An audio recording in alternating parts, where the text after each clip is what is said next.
Hello and welcome to another iVP tutorial. So today we will talk about a new machine which is a universal load carrier. That's roughly translated from the German name Ladungsträger, universal.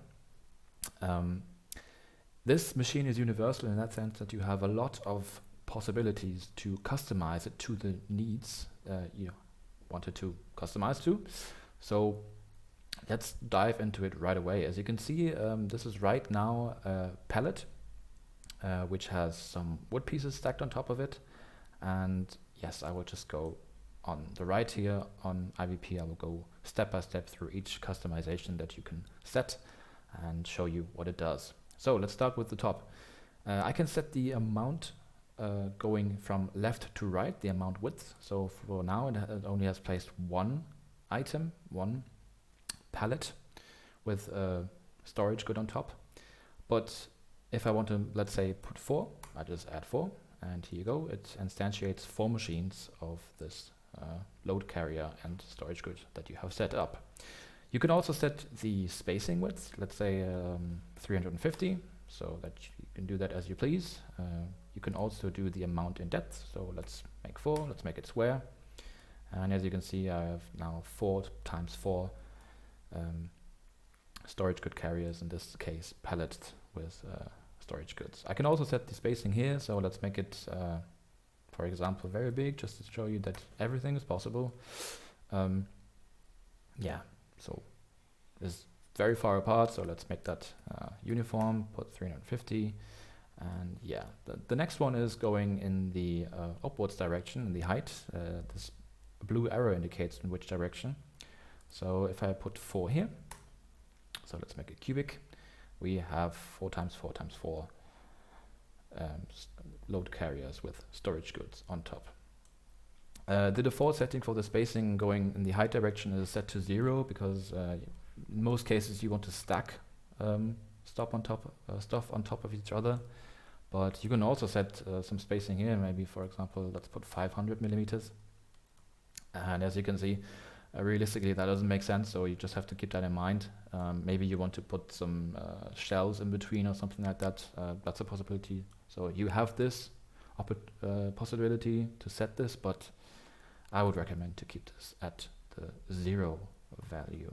So let's put it back. What else can I do? I can just, if you look at this toggle, I can say that the load carrier should be shown. The load carrier in this sense is the pallet, whereas the storage good are these wood pieces, just to clarify.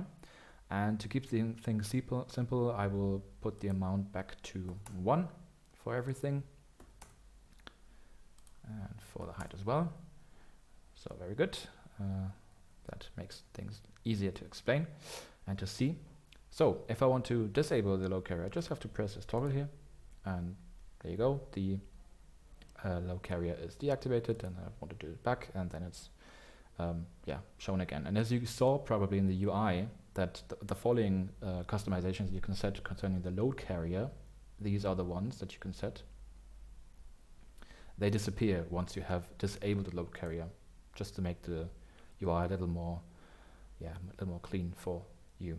So let's keep this not activated for now, and just let me show you one more thing concerning the amount, because this might be important for you. If you set the amount, let's do 4 again, and have a spacing, for example, 350, the spacing is actually really the distance between the storage goods, between the wood pieces in this case. Whereas in contrast, if you activated the load carrier, it's the distance between the load carrier. Okay, so just keep this in mind. So 350 millimeters is now this distance. If I deactivate it, it's this distance. Okay, but let's just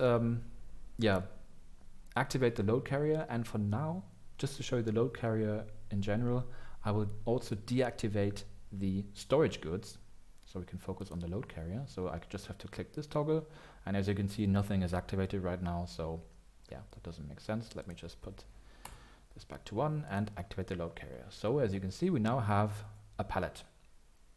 With this pallet, or in other words, with this load carrier, you have various options. You can set the object. We currently support 3 objects. We have a pallet, we have a tray, and a baseboard. Pallet is currently activated, so let's try out the tray. Here you go, that's the tray. And as you maybe saw, this changed as well because some load carriers or also storage goods have variants that you can set. So currently you have a tray that has a baseboard on top. This is this white board here, as you can see. But I can also change this and put a pallet on top. So this is a tray with a pallet on top. And concerning the tray, the dimensions that you see here are not changeable because these models of the tray, both with pallet and with baseboard, are locked in their dimensions, so you can't change that. But let's go back to another one, to the object baseboard, which is just a plain wooden piece in white. And here you have the possibility to set the dimensions of the load carrier however you like. So I can, for example, do this 2 meters in width by, I don't know, let's make it very big, 2 by 4. And I can also set the height. So for example, if I want to make it thick, I can just do 200, for example, and then I have a very thick wooden baseboard, or baseboard in general, that I can use as a load carrier. And just to demonstrate quickly, I can just activate the storage goods, and as you can see, they are placed on top of there. So for the moment, let's go back to the pallet, because there is one more thing with the pallet which might be interesting for you. And let's deactivate the storage goods one more time. We have for the pallet presets that you can actually use. So you have still the opportunity to set the dimensions however you like, but there are some norms that you can choose from. For example, if you want to use the China norm, then you have this 1100 times 1100 in width and depth, and maybe you want to do the US palette and do it crossways, then it's 1000 times 1200 and so on, and you can just click through the presets, and yeah, the default one is the Euro crossway. And once you are inside a palette, if you want to change a value, maybe make it slightly different for whatever reason, let's make it like this, then this automatically changes to the preset none. But for now, let's keep the Euro crossways, because this is a very common size for a pallet, and start looking at the storage goods. So for that, I just have to activate the toggle here, and as you can see, the UI changes again, and that displays all this stuff that I can set. Let's go through it step by step. So for now, I have I'm using wood pieces, so just to keep this in mind, I can change the object right here. So for now we support wood pieces and boxes. So let's just, for demonstration purposes, quickly activate the boxes. Here they are, and yeah, they are stacked on top of each other right now. But for now, let's go back to the wood piece, and let's look at the very top setting that you can set. This is the amount of pieces or storage goods in general that are going to be placed on top of the load carrier. It's set to 10. So for example, if I do 30, I have 30 pieces placed on top of each other. And you can also set in the next setting the vertical spacing between each piece, or in other words, each storage good. For now it's set to 0, which is the default one, because they should be stacked right on top of each other, but you still have the opportunity to set it however you like. Let's say let's put 25 millimeters, and then it looks like this. Like before with the amount height using for a load carrier, you have to be very careful that this makes realistically sense. So let's put this back to 0. And these two settings are very interesting for you because they give some sort of variation, some sort of realism maybe. You have two settings. You have an offset in position and an offset in rotation that you can give each stacked storage good. So for example, if I put both of these settings to 0, you can see they are perfectly put on top of each other, and it looks like just one block of wood. But to make this more realistic, you can add these offsets. For example, I can put an offset in position.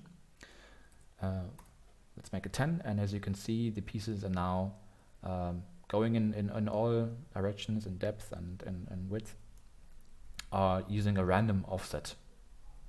And it goes from -10 to 10. So that's the way it works.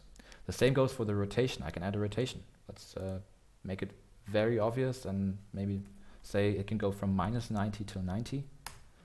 And there you go. You have very not neatly sorted wooden pieces on top of each other. But to make it look the normal way, I would say you can put it to an offset of 2 maybe, and you can just play around with these settings to make it look however you like. The same goes for if you do this with boxes. This is all applied to the whatever object you have set here in the object setting. So that's where we are right now, the object setting, the wooden piece. Let's stay there for a moment, because very important are the 3 following settings here for the storage good that you have set here. Let's look at the usage. What does this mean? It means that you are only going to use one variant of wood, which is currently set to the nut variant. You can also set this here in the variant to whatever you like. Maybe you want to set it to oak or to beech. So whatever you like, we have various options that you can choose from. And that's the usage of homogeneous. If you want to maybe use a different variant, let's say let's make this all random, it chooses from all the available variants and randomly chooses from those. You can also have various other settings you can set here. For example, you can use random homogeneous if you want to, let's say, have 4 of these in width.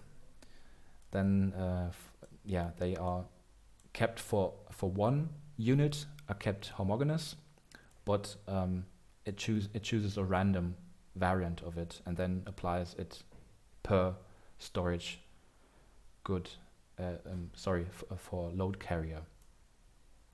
So that is applied randomly, but it's kept on 1 load carrier. This is the random homogeneous setting. Order and reverse order are just that it chooses from all the available variants that you have and uses the order that is set in the homogeneous in the variant setting here. So it goes from nut to oak to beech. So that's self-explanatory, I would say. Very important as well is the stacking option. So right now I'm using the simple option. It's just stacked on top of each other, and has these offsets that I set up here. You also have various other options: chaotic, 30, and nested. Let's look at chaotic first. If I choose chaotic, you can already tell it's, like the word says, chaotic, and there are now used for the dimensions of the storage goods, they use ranges. So in contrast to the simple one, you could only set the dimensions for each piece the same. So if I, for example, want to make this square, I do 1000 times 1000, and then all of the storage goods are have applied these dimension settings. Going from the simple stacking, you can also go into the dimension ranges directly. You just have to toggle this, and then you can set the ranges from going from minimum to maximum for each dimension. So which is basically the same if you just click on chaotic, which toggles this automatically for you, and then you have to set the ranges. So let's do this for now. And before I do that, I will just make it to 1 again to make things easier. I'll just get the camera right. Okay, so I want to set some ranges. Let's say let's keep the width the same. So I'll do minimum 800, maximum 800. And the depth shall vary from, let's say, 400 to 1600. So as you can see here, this sort of looks like, yeah, you can interpret that the way you want it to. But yeah, you can just set ranges. So for the height, it's the same. Let's say it goes from 1 to 100 to make it very obvious. It's sometimes a thick piece, sometimes thinner, and this is chosen randomly using the ranges that you have set here. So this is the chaotic one.